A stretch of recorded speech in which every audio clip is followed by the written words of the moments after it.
So I flew from Wellington, New Zealand, back to New York City. The reason I went back to New York City was just for 1 week. I got my certificate in bioenergetic analysis. So now I'm certified.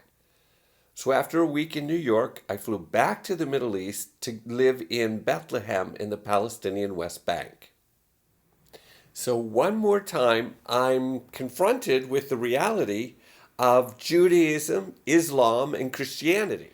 And I was also confronted once again with tremendous violence. There were bus bombings and shootings and arrests, mostly between Palestinians and Israelis.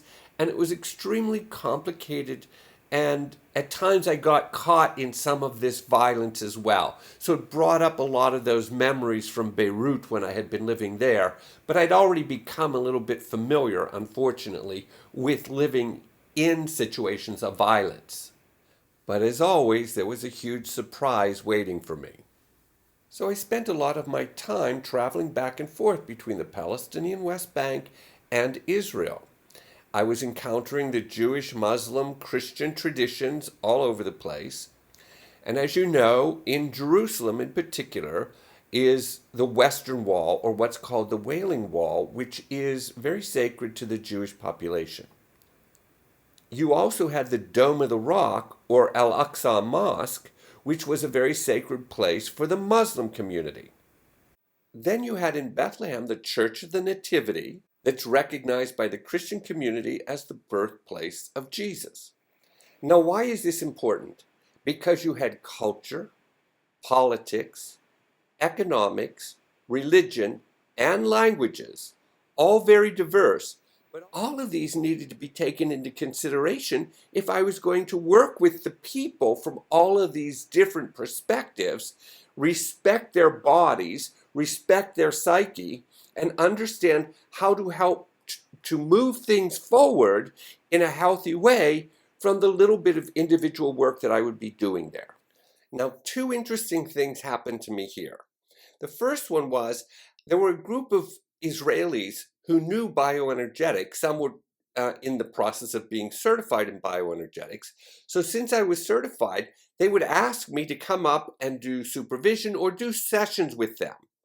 And so I would travel to different places in Israel and I would work through bioenergetics, meaning we talked about the psychodynamics that was going on as they were doing the body work. We dealt with the emotions, and we did sort of traditional bioenergetic analysis. However, in the Palestinian West Bank, where most people did not speak English very fluently, different from the Israelis who were quite fluent in English, I only had an 8th grade education in Arabic, so it wasn't very advanced. So I couldn't use Arabic, I couldn't use English. And so their consciousness was not even around what we call Western psychotherapy.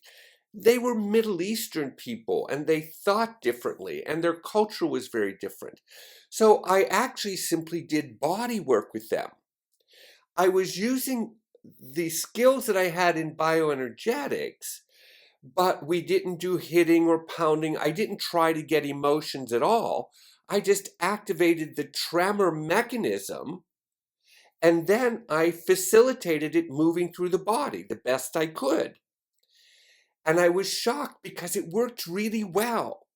They didn't need to deal with me around emotions. They didn't need to deal with me around the history of their childhood or their parents or whatever other emotional issues they had. All they wanted to do was relieve stress from living in such a tense situation in life. So now this is where I began to split. In Israel, I was doing bioenergetics and including the psychoanalysis or history, psychotherapeutic concepts, whereas in the Palestinian West Bank, all I did was body work. That's when I began to see that, holy cow, this tremor mechanism has, quote, a therapeutic potential all by itself. Even without the psychodynamic component of it, it still has a potentially healing capacity within itself. Now, the second lesson was very interesting for me. I had both Jewish friends, Christian friends, and Muslim friends. I had friends in the Palestinian Territories, and I had friends in Israel. What was very interesting for about the first 3 months there, all of these different groups generally wanted me to side with them or pick a side as to who was right or wrong. It put me in a big conflict because I would always say, I can't choose a side. I'm just looking at the suffering that's happening in everybody. Now, this came, if you remember, way back from Mother Teresa, who was non-political. She simply worked with the poorest of the poor. And she taught me to not look at the differences, but look underneath and look at humanity. And is humanity suffering? And if so, that's where you're supposed to direct your focus and your energy. And so for about 3 months, my first 3 months there, the Israelis and the Palestinians, the Muslims, Christians, and Jewish communities did not trust me because I did not choose a side. And that was really interesting. I insisted I wasn't going to choose, and I was going to stay neutral. And it actually was quite easy for me because I did see the suffering going on in all of these communities. And what I realized after about 3 months is they began to trust me. They began to trust that I was honest and sincere about not choosing a side. And that was very valuable for them, that I didn't do that. It was also a very valuable lesson for me. What ended up happening after being there for about 2.5 years, I actually got Palestinian friends and Israeli friends to come together, and we just did straight TRE. We didn't do bioenergetics. And all I did was I had an Israeli lay down on the floor while a Palestinian would watch their body tremor. And then we would reverse that, and I have the Palestinian lay on the floor and watch the Israeli person tremor. And it fascinated all of us because what happened was, with no effort at all, we simply saw the human organism struggling to come back to life from its tightness and its tensions, which we all see in the TRE community. But they actually saw below their culture, below their language, below their religion, down to the human organism. And that was hugely successful and insightful for all of us. And from that is when I really solidified what I think to be TRE, in the sense that I would only use the tremor mechanism. And to quote somebody who recently told me that she believes that the tremor mechanism is a genetic inheritance of the autonomic nervous system that all human beings share.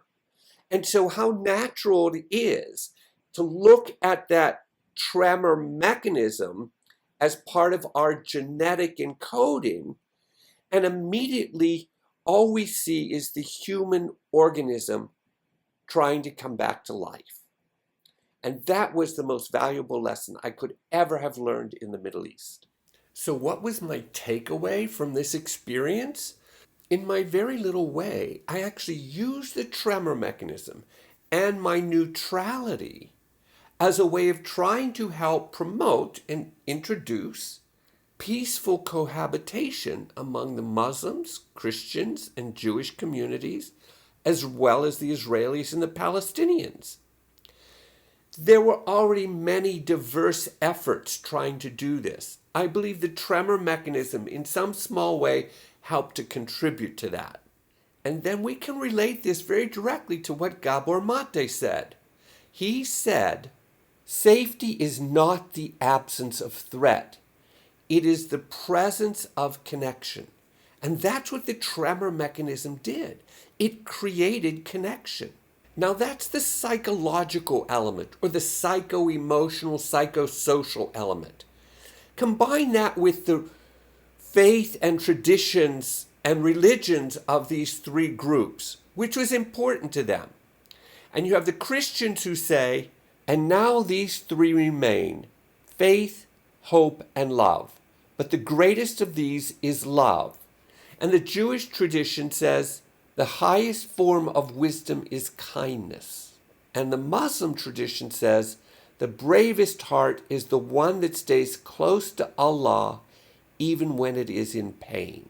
Combine the three of those, and what I did in a very simple way with the tremor mechanism and just simple human relationship evoked these messages that these people carry deep within their religious and spiritual traditions. Now, this also got reinforced, as we know, from Bessel van der Kolk, when he also tells us very clearly being able to feel safe with other people is probably the single most important aspect of mental health.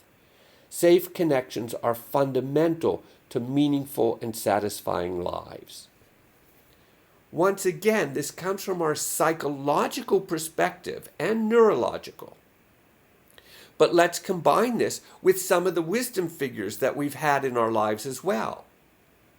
Martin Luther King Jr. says to us, we must learn to live together as brothers and sisters, or we will perish together as fools.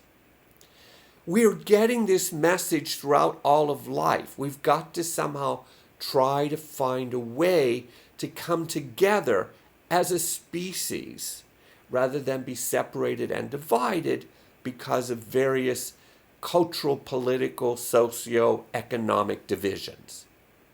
And of course, Stephen Porges tops this all off with telling us that once we define ourselves as an organism whose survival is dependent on opportunities to successfully co-regulate, then we have moved into the life space of others.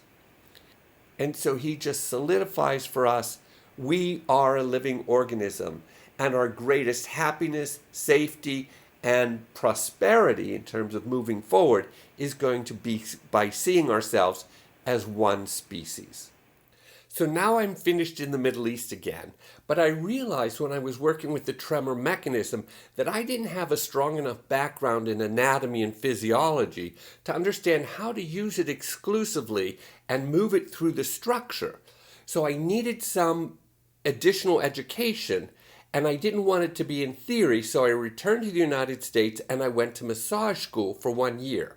Now, I didn't want to become a massage therapist, but I needed to touch and feel the tissue as I was activating the tremor mechanism to understand how does it move through the structure, where might the obstacles be, what are the fascia or muscle groups that might be preventing it from moving. And this helped me to develop much more strongly what we now call TRE, because now I'm almost exclusively using the tremor mechanism and I'm moving it through the structure, understanding better what's going on. So after massage school, I actually left the religious community that I had been a member of for 22 years, and I was hired by a counseling center that did a lot of work internationally.